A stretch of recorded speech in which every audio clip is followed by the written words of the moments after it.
Have you ever wanted to guest on a podcast like this one that you're listening to right now? Well, you can. You can definitely do this by visiting a website called Podmatch, where you can sign up and be available for all different types of podcasts that you can guest on. Or you can even search for a podcast and say, I want to guest on your podcast. I think we'd be a good match. So if you want to do this, you can go to our unique link, which is joinpodmatch.com/reality, and you can sign up and do exactly that. And you can find us and you can guest on our podcast. So again, that unique link is www.joinpodmatch.com.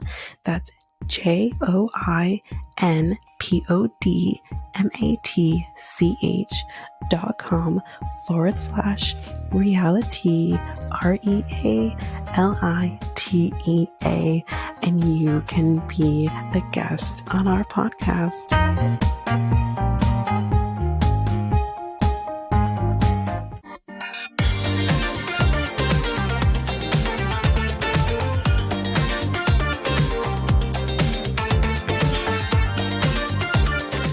Welcome to Reality Tea Times 2, the podcast where we discuss all the trash reality TV we love to hate. I'm Tanika. The reason that we are here, 90 Day UK Season 2, Episode 9, She Still Messages You. So we are with Louise and Jose first, and Louise is meeting with Angie. And at this point, she is 23 weeks pregnant. And we found out here, 20% on his English test when he needs to have a 60% to pass the test. Shit. So, meanwhile, we see that Jose is actually on the couch while she is with Angie, and they're kind of saying like, oh, he's not lazy. He's just really chill.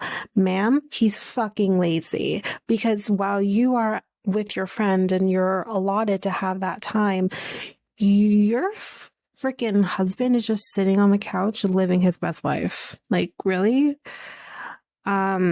So they are having a barbecue. The next scene, since Jesse and Jose both like to eat meat, she says, they will get along during this moment of barbecuing. Sure, ma'am, sure. Jesse still thinks that he's lazy. He knows it is serious, according to Louise. And I'm like, are you sure? Because I don't know if he knows it's serious. I really don't. And Jesse feels like even if they were speaking in Spanish, he still wouldn't know what is going on. And I thought that was quite funny, because I think it's also very true. And in this moment, Louise is just making an excuse for him and is like saying, oh, he's just so laid back. It is their attitude and his personality. And I literally wrote in my notes in capital letters, stop making excuses for him. This is so fucking pathetic. Stop it. So Jose just keeps saying it's important, like he's a fucking robot or something. It was quite irritating, actually. So it didn't go as she had hoped it would have gone with the barbecue. But Jesse makes him a burger, so she says that's good, right? Sure. He's not gonna let the man starve just because he's not letting him starve. It's all peaches and roses and shit. So anyway, he tells him he wants a drink or something, and while Jesse's actually like talking to him, Jesse says, like, we're talking about this whole situation about him, like, getting his shit together. And Jose says, I want a drink. It's in the kitchen, so I'm going to go get a drink. And it's like, you can't sit here and wait. And Louis is like, well, Jesse's talking to you. And we kind of see him in the moment at this point, and he's talking. And I'm like, your English sounds really good here. What's going on? So I clocked that. But yeah. In the next scene, we find out that he does have another English test coming up, and he has been practicing in many different ways. He seems to be doing pretty good. And he is at this point now, she says that she wants some food. She's hungry. And she tells him to write down what she wants so that, he can, learn the English, so to speak.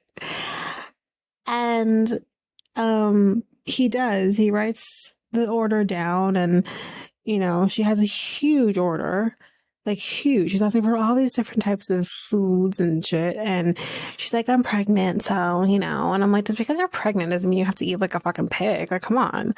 The whole thing about eating for two is a myth. So anyway, so he goes to the place to go get the food, and I said, you couldn't make sure that he actually got everything down properly? Like, what the hell? Anyway, he goes to this place to get the food. He's doing okay. He's not great, but not bad. The guy at the place there kind of says to him, the test is really easy, and gives him other advice, to get through this and whatever. So, yeah, that's basically how that went. He did get the food, but he did get like some things wrong and incorrect and whatever.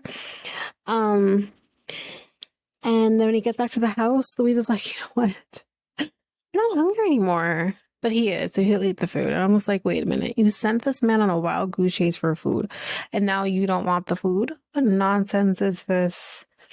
So yes, in the next scene, it's the day of the test.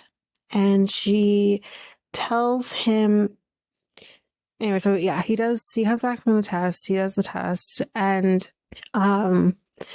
she didn't go with him at all. And he comes back, he hadn't looked at the text messages or anything. He doesn't think it went very well, only because he couldn't hear them when they were actually doing the test. So he's unsure whether or not he actually passed. But he gets there and he's like, he feels really sad. But he doesn't know the results yet, because Louise is wondering, are you sad because you didn't pass? Like, what's going on? So he's checking now in front of her, and he passed the test. Congrats on that. She says it's bittersweet though, because he has to still go back, but at least now they can kind of start the process. So now it's the next day. She's shampooing his hair, and she kind of puts his hair in like this little peak on the top of his head, and that's basically it. He's going home. And he does end up singing, I Leave You, UK. I hate it here. Anyway, that's it for Louise and Jose for this week. So Tion and David is who's next. So Tion is heading out to the airport. Her mom is taking her. She expects a lot, as we kind of already know. And she wants to go shopping, and she wants to go to nice restaurants while she's there in the DR. So now we're with David. Where he lives is a very rural place.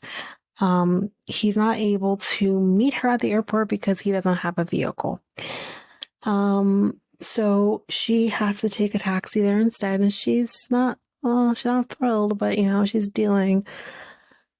Um, and he can't, so anyway, she gets there. She jumps into his arms, blah, blah, blah. It's great, great reunion. Cool.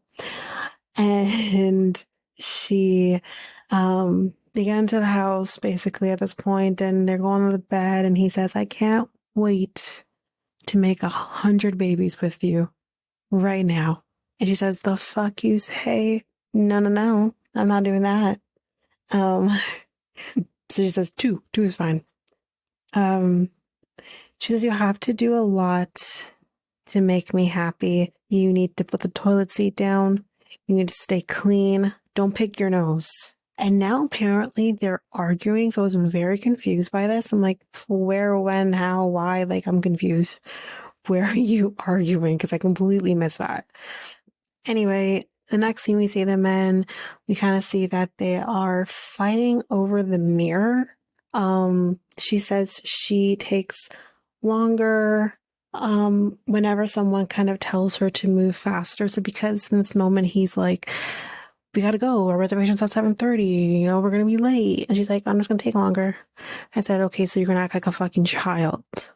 Sounds about right. So yeah, they're definitely late though. They did not make it there for the 7:30 reservation. And I said she has absolutely no respect for anybody's time, restaurant's time, his time, our time, no one's time. So she says she looks at the window at this point as they're driving to the restaurant, and she says she sees nothing. She says he could tell it's very rural, and he tells her there's a lot of crime here. So you can't go outside on your own at any point at any time. Like, you just can't do it. And she had absolutely no clue. She didn't realize she can't go anywhere by herself. She's not very thrilled about this because obviously she's used to being able to go out and do her own thing when she wants to do it.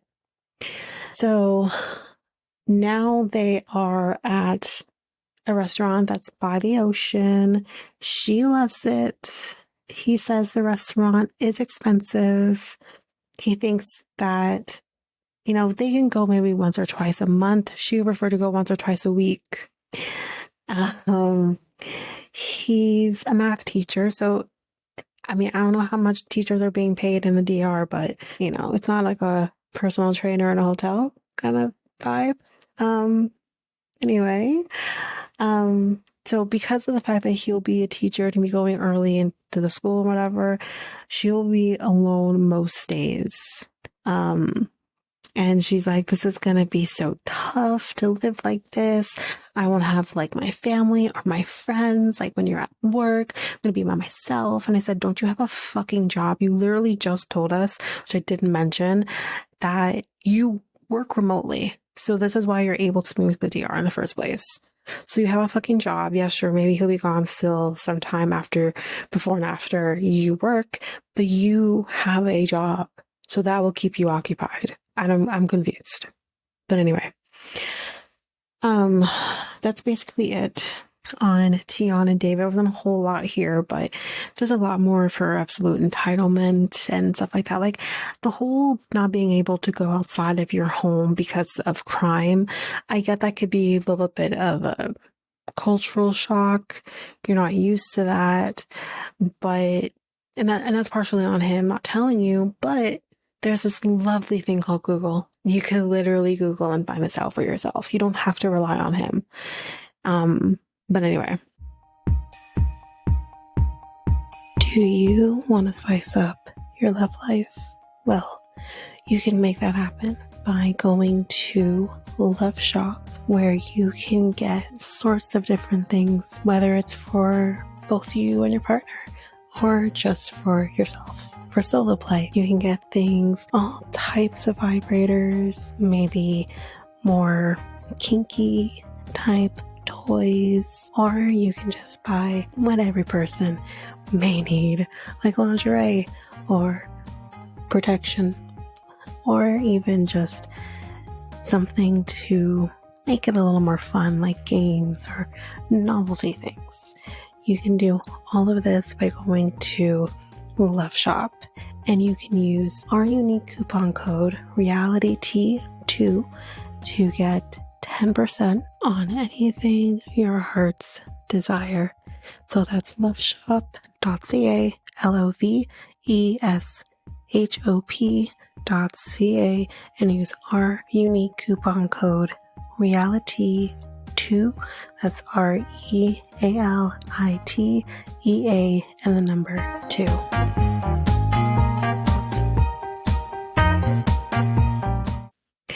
Next, Christian and Rebecca.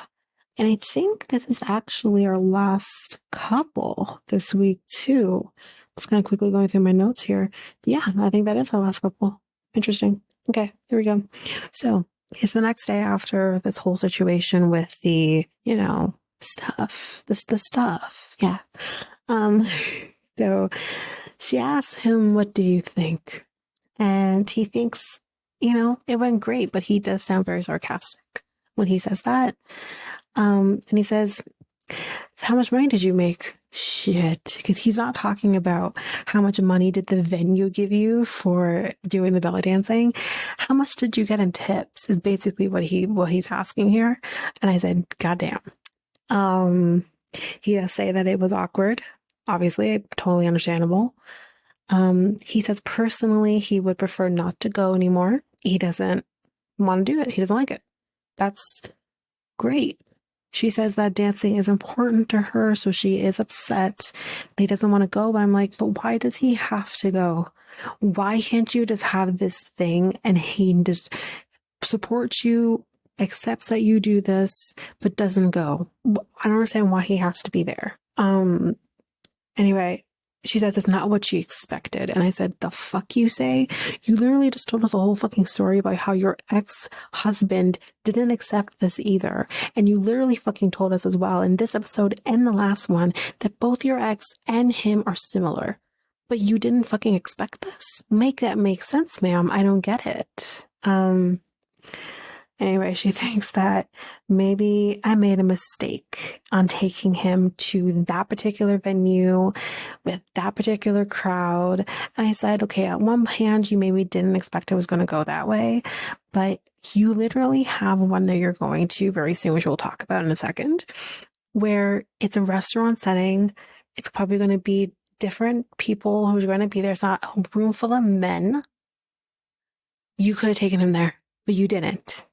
So that's on you and production, because they told her to take her to this one, not the other one. But anyway, I don't know if production in the UK is that underhanded as they are in the States, but I mean, I wouldn't put it past them to be like, no, take him to the one with all the men who are going to be dancing with you and probably sticking money down your bra. Like, bustier. It's a bustier. If you know, you know. Anyway, and he basically says, time will tell on whether or not he will be comfortable with this whole thing. So, like I said before, she has another gig. It's going to be a family-oriented type gig. And I said again, why not take him there? But she would like him to come to see it from a different perspective. And I said, he just told you he doesn't want to go back. So why are we having this conversation literally second day, like the day later? Like what? She then asks if he wants to go. He tells her he doesn't want to go. And he gets very frustrated that she's asking him again, because they literally just have this conversation, like I said. She's shocked, y'all. That he doesn't want to go. And I said, why are you shocked? There's no reason here to be shocked. He just told you he doesn't want to go. So I'm confused as to why you're shocked. Anyway, he says he supports her, but he will not go to another gig.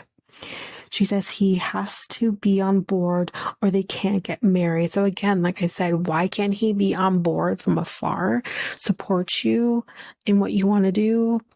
Whatever, accepts that you do this and that's it, but he just chooses to not be there. Why does he need to be there? I don't get why if I have something that I do that I love and I'm passionate about, but I know he isn't, like my boyfriend is not. Like we actually had a conversation about this. There's like a particular podcast that I love that I know they were going to be touring very soon. And I'm like, I want to go see them. I'm dying to see them. I love them. I want to go. And he's like, no, not about that. Okay, fine, cool. You're not about that. That's a completely different example, but fine, cool. You're not about it. You don't want to go. That's fine. I'm going to ask my friend and see if she wants to go instead. And she does. So I said, okay, fine. You're off the hook. I'm not going to get upset because he's not on board with a podcast that I listen to that I love. No, that makes absolutely no sense. I'm allowed to love my thing. He's allowed to accept or not accept, or to choose to go or not go. You know, I don't understand why she's so hell bent on him accepting what she does. So in the next scene we see her and she is meeting with her cousin. She does tell this cousin that he hated the belly dancing. And her cousin's like, well, that's not good. Like, clearly getting that repeat of this is what happened with your ex-husband. Here we go again. But then she says to her cousin, he's always on the phone. And she says that he met a girl in Norway when he was, I guess, on the boat, after she had left. He didn't text her, Rebecca, for a whole day. And at nighttime, she found out that he was with this girl by going on his Instagram and seeing it. He was out with this girl having drinks, basically. He apparently is still in contact with this girl. This is why the title of the episode. And she feels like something is off with this relationship he has with this girl. Anyway. So in the next scene, we see that he is going to go work out. I wrote, fuck, he's hot. Oh my God. She is going to be asking him about this girl when he comes back from the gym. So then we see him there and whatever, and we see he's on his phone with this smile on his face. And I said, ooh, you're just editing it this way. It's ridiculous. And she does ask him, what's happening, with this girl, basically. And he says nothing's happening with her. She's just a friend. And he gets pretty defensive pretty quick, I found.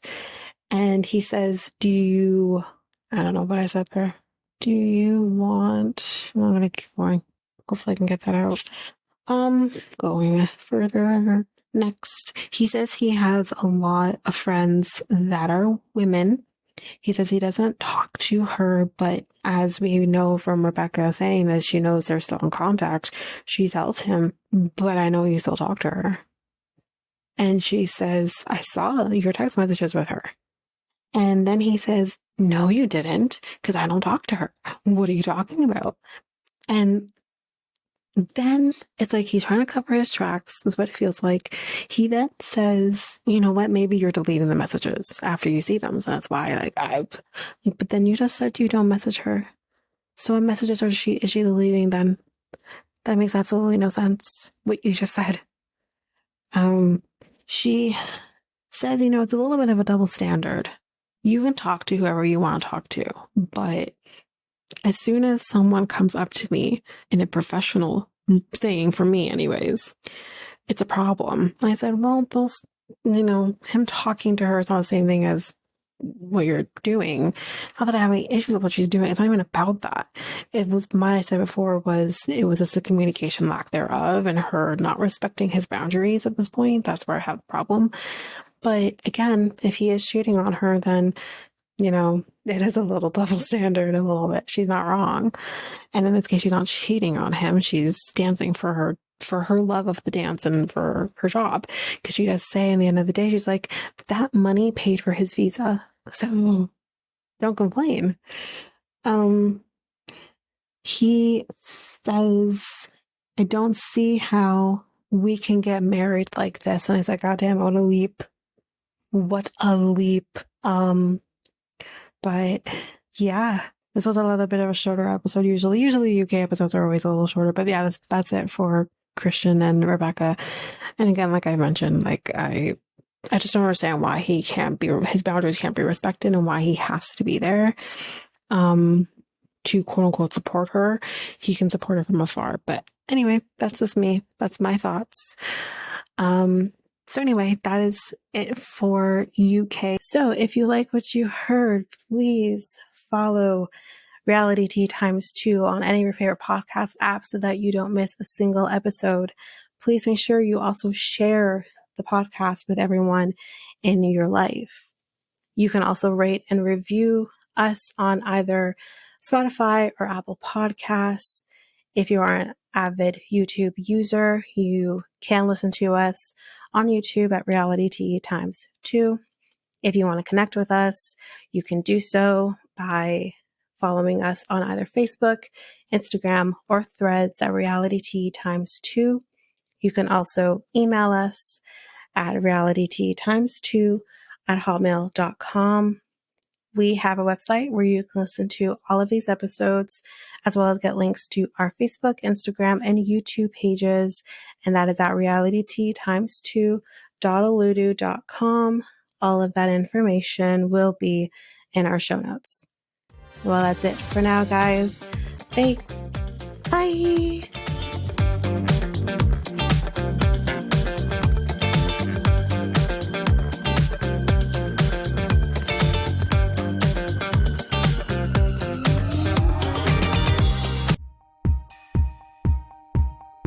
Have you ever thought of starting your very own podcast? Doing the research, I found something that would have made editing easy and seamless and makes the podcasting experience just that much easier.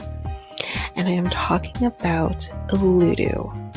This is a podcast software that I use for our editing of our episodes. It is amazing. It is easy. You're also able to get help from doing chats and getting the information that maybe you just need a little more help with. They also have access to different articles that can also help you that have been just godsends for me. Also with Oludu, you can create clips, you can do your ads, that's like this very one I'm doing right now, and you can create your trailer very seamlessly just by the clicks of buttons. You can also use Oludu to publish your episodes just straight from the software. It's so easy. I highly recommend it. You can get access to Oludu by using our unique link, which you can find on our show notes, just down there at the bottom at the show notes. And you can get access to an easy software